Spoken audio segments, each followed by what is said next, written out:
e bom dia a todos nessas temperaturas geladas aqui da Ucrânia.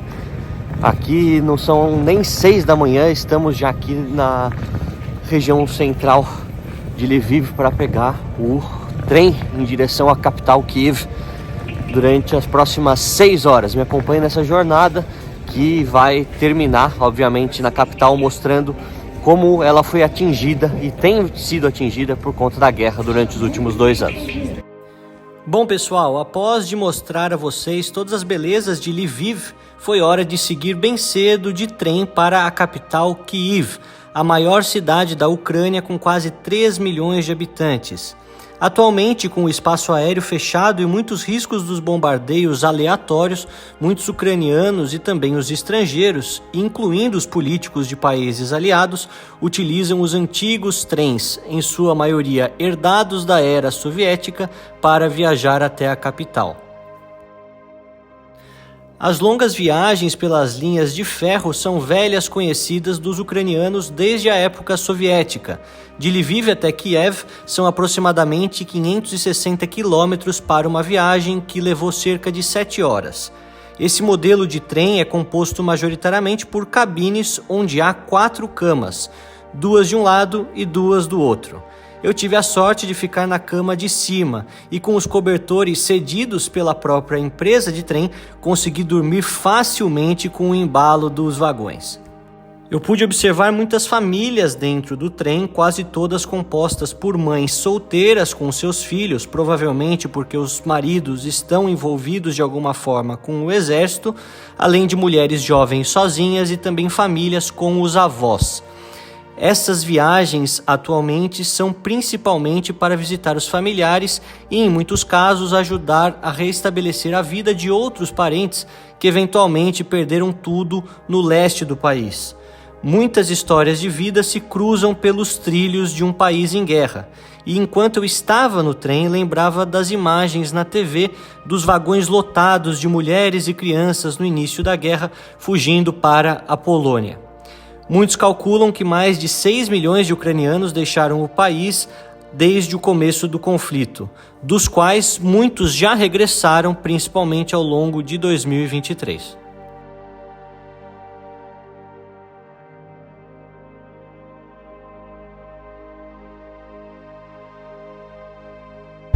Por incrível que pareça, por mais que minha cara esteja cansada, eu consegui dormir quase que a viagem inteira, quase 7 horas, não é tão desconfortável assim. Estamos quase chegando em Kiev e vou mostrar tudo para vocês, mas geralmente esse trajeto é feito por milhares de ucranianos, além de tantos políticos que querem chegar na capital, não necessariamente nesse trem, mas trens muito parecidos, muitos remanescentes da época soviética, que são utilizados para esse trajeto.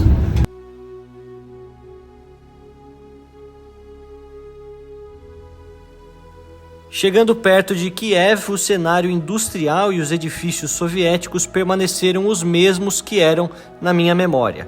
Vale lembrar que essa é a minha terceira visita aqui e a cada vez conheci um lado diferente dessa cultura. A última vez, os mais assíduos do canal se lembram, foi em 2022, apenas 5 dias antes da guerra.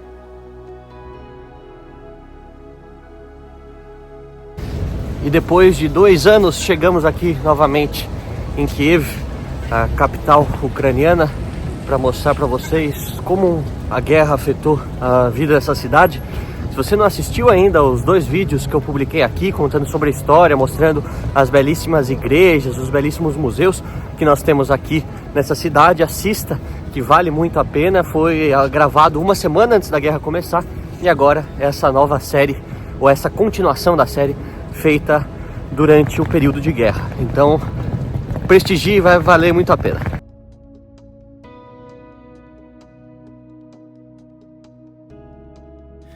Como sempre, aqui na capital Kiev, usar os metrôs é o jeito mais rápido e barato de se viajar pela cidade.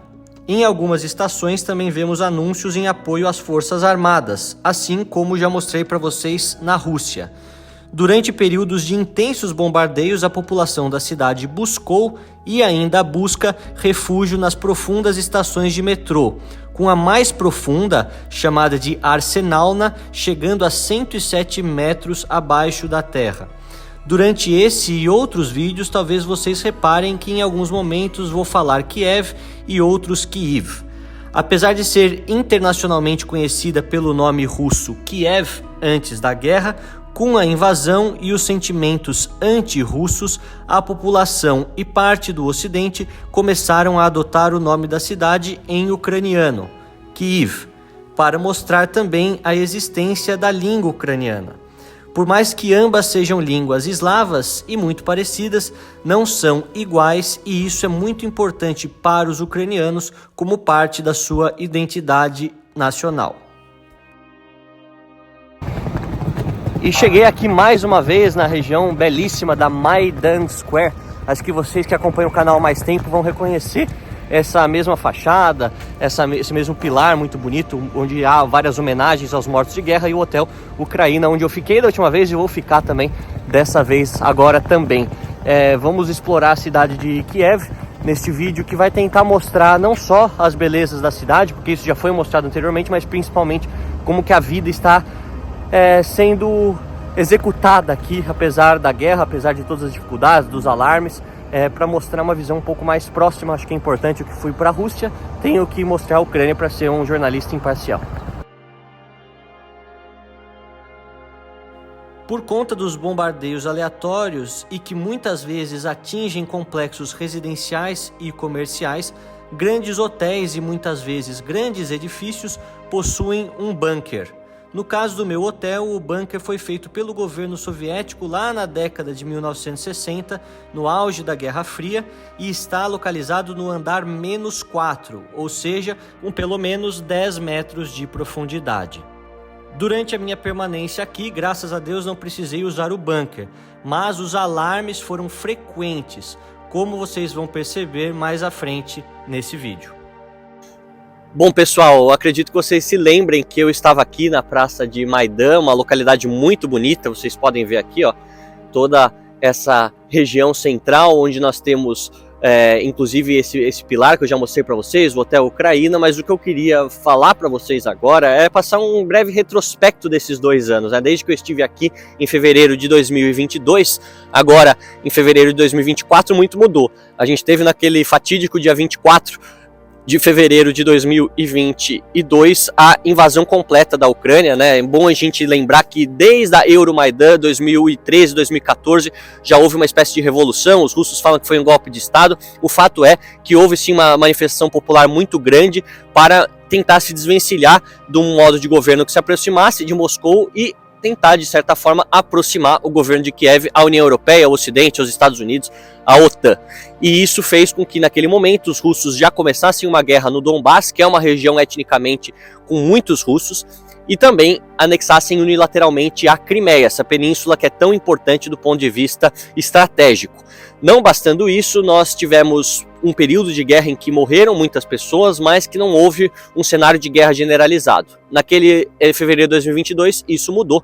Nós tivemos a invasão completa de várias cidades, bombardeios se espalhando por Odessa, por Kharkiv, por Zaporídia, Dnipro, Kiev, Lviv, por todo o país. Milhares de mortos, além, é claro, daquela expectativa inicial dos russos de liquidar a guerra de maneira muito rápida no começo da invasão. Inclusive chegando aqui em Kiev, acabando com o governo. Alguns falavam matando o presidente Zelensky, levando ele para o exílio, algo que não aconteceu, já que os russos esperavam implantar um novo governo aqui que fosse mais próximo da causa russa. Nesse momento a gente vê que isso não se concretizou, os ucranianos conseguiram se defender, ao mesmo tempo em que houve uma dificuldade cada vez mais crescente de recuperar territórios ocupados pelos russos. Vale mencionar que os ucranianos tiveram sim algum tipo de, como eu posso dizer, algum tipo de esperança recuperando partes da cidade de Kharkiv, né, o Oblast de Kharkiv, e também a cidade de Kherson. Mas, de qualquer maneira, 18 a 21% do território ucraniano continuam ainda sendo ocupados pelos russos. Nós temos principalmente a porção do Donbass, seja Lugansk, seja Donetsk, seja na parte sul de Zaporídia, seja também a outra margem do rio Dnieper, onde há a Oblast de Kherson. Nesse sentido, nós vemos que a contraofensiva ucraniana não surtiu muitos efeitos e há essa espécie de impasse. Os ucranianos tentando penetrar nessas profundas linhas de defesas com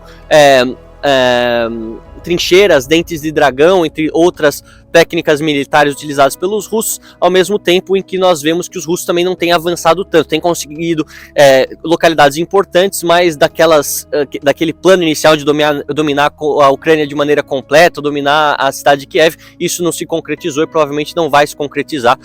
Provavelmente durante os anos próximos, né, os próximos anos, nós veremos talvez algum tipo de negociação ou um status quo sem nenhum reconhecimento daquilo que foi conquistado pelos russos, pela comunidade internacional, mas isso pouco importa, já que, de fato, as pessoas que estão vivendo lá têm passaportes russos, utilizam o rublo russo, falam o russo e seguem as diretrizes do governo russo. Então, o reconhecimento, a soberania acaba sendo algo pouco importante para aqueles que estão vivendo o seu dia a dia.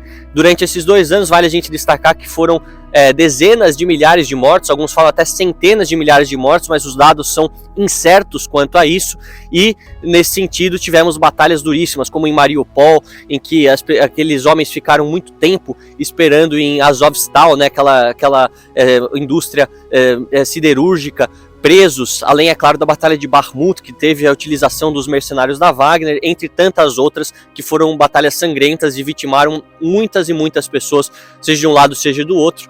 É importante a gente olhar isso do aspecto histórico, mas também do aspecto do direito internacional. Não importa se você gosta ou não do presidente Zelensky, da OTAN, dos Estados Unidos, é importante a gente saber que a invasão de um país soberano sobre o outro, isso é uma quebra do direito internacional. Então, por mais que você simpatize com os russos, com a causa russa, acha que a OTAN está fazendo coisa errada, nada justifica você invadir e matar a população alheia. Isso da mesma maneira que eu acho que foi errado a invasão dos Estados Unidos no Iraque, no Afeganistão, entre tantos outros países, eu também acho que aqui foi errado a invasão dos russos sobre a Ucrânia. Aí, se a gente vai analisar quem está certo, quem é errado, é outra questão, mas eu acredito que isso seja importante mencionar para vocês, porque hoje, num mundo civilizado, a gente pode resolver as questões complexas de maneira diplomática, não necessariamente precisando apelar para a violência e para a morte de civis inocentes, que são sempre os mais prejudicados em conflitos armados. Ó, tá tocando os alarmes já. As pessoas parecem não ligar.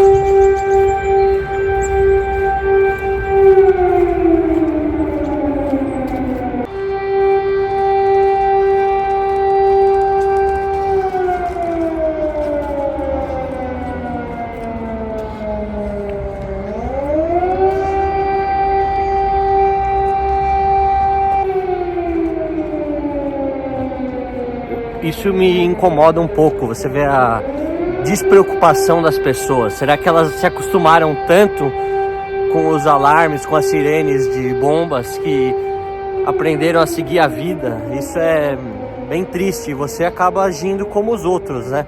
Eu estou um pouco receoso, mas tenho que continuar trabalhando. De qualquer maneira, é uma questão social, né? Um experimento social, se assim podemos dizer, uma observação social interessante.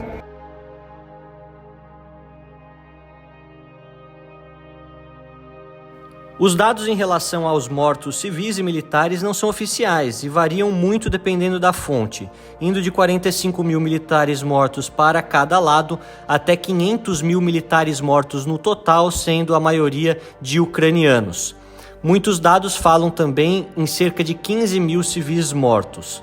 Vale eu ressaltar para vocês que os dados oficiais de órgãos internacionais humanitários ou de imprensa não são muito precisos, já que a coleta dessas informações de maneira detalhada é extremamente difícil com a guerra em curso, principalmente nas regiões mais afetadas pela guerra, já que muitas delas estão sob a ocupação russa.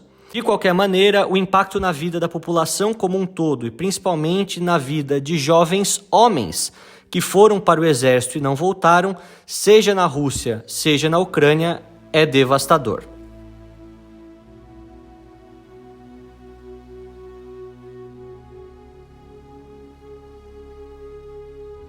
E por toda essa região aqui central você vê bandeirinhas com o nome de alguma pessoa que morreu. E impressiona a quantidade de bandeirinhas. Você olha aqui, uma avenida praticamente inteira com milhares e milhares dessas bandeirinhas com o nome das pessoas, com alguma outra bandeira de países simpatizantes. Você vê Austrália, Noruega, Estados Unidos. E o que impressiona também é ver quão jovens são esses homens que morreram, né? Todos eles talvez da minha idade, um pouco mais velhos, e que deixaram a sua família, deixaram a sua vida para trás para lutar pelo seu país e acabaram não regressando. Realmente muito tocante você ver isso. Acho que à medida que eu for andando mais para o interior do país, vendo mais a destruição, isso vai ficando cada vez mais difícil do aspecto também do jornalismo, que tem que ser observador, tem que ser imparcial, mas não pode se emocionar vendo uma coisa tão triste como essa.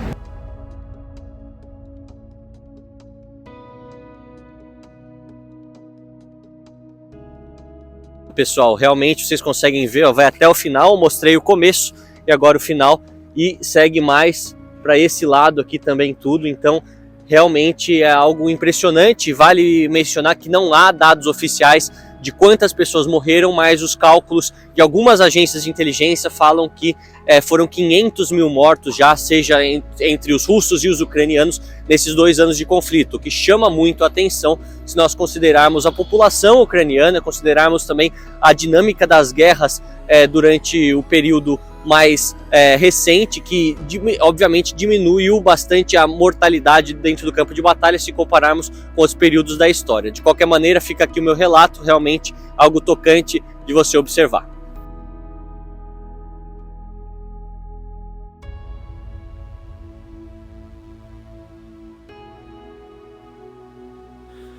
Bom, pessoal, nos últimos vídeos sobre as minhas idas tanto à Rússia quanto à Ucrânia, eu percebi muitos comentários que parecem mais a torcida do Corinthians e a do Palmeiras brigando. Pessoas torcendo pela total destruição de um país ou de outro. Eu respeito as preferências políticas pessoais de cada um. Nunca vou tentar convencer a vocês que pensem como eu. Mas apenas gostaria de lembrá-los que essa é uma guerra complexa com raízes históricas antigas e com muitas nuances que até mesmo quem vive a guerra diariamente não compreende por completo. Nós vemos críticas válidas na postura e conduta dos dois lados, mas no fim a destruição humana, histórica e econômica que essa guerra tem promovido não deve ser motivo de celebração, mas sim um motivo de reflexão e de tristeza para toda a humanidade.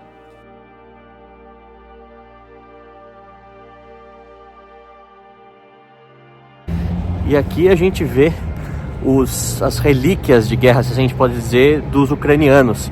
Muitos veículos blindados, muitos veículos de guerra russos que foram então trazidos para cá de diversas batalhas, que são aqui como uma amostra daquilo que os russos fizeram nessa porção mais ao norte da Ucrânia durante o período de guerra.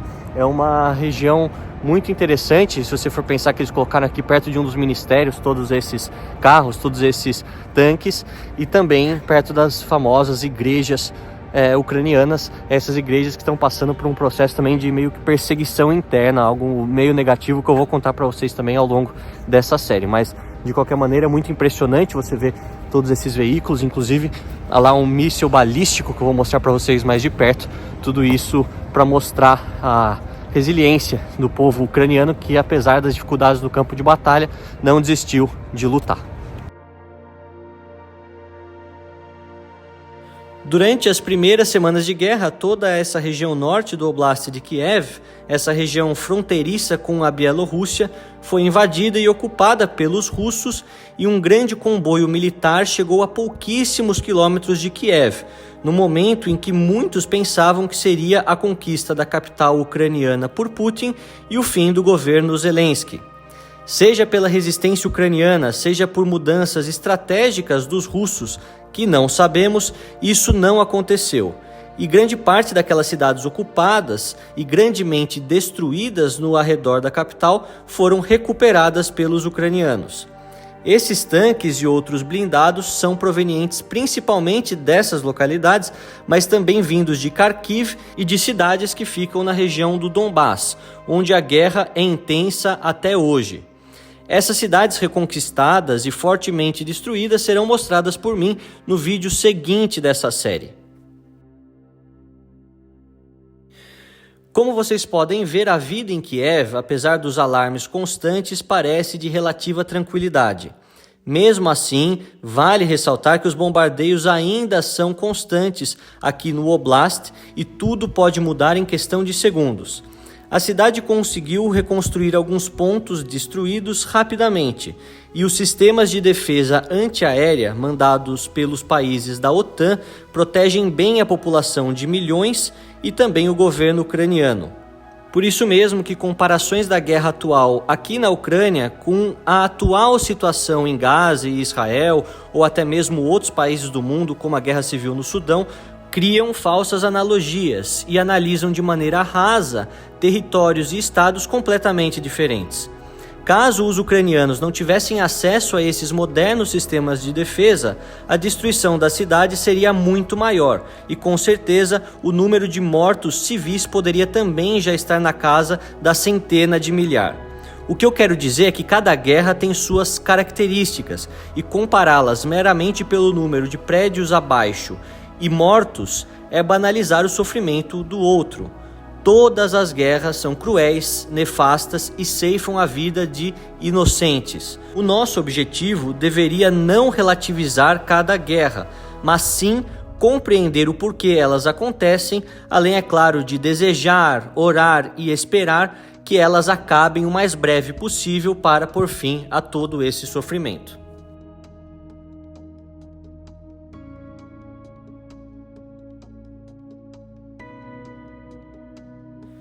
No centro de Kiev, inclusive, alguns supermercados e shoppings continuam funcionando normalmente, algo que é completamente diferente da vida que temos aqui na Ucrânia mesmo, mas mais alguns quilômetros ao leste, principalmente no Oblast de Donetsk, Zaporizhia, Kherson e Lugansk, onde a guerra é mais intensa.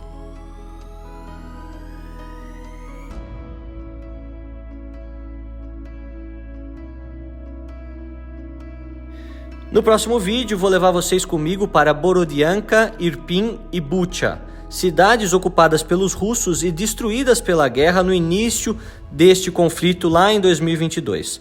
Imagens impressionantes, assim como relatos e entrevistas com ucranianos sobre suas experiências e sobre a sua visão geral do conflito. Até lá, eu espero que vocês continuem acompanhando e deixando seus comentários. Um grande abraço a todos vocês!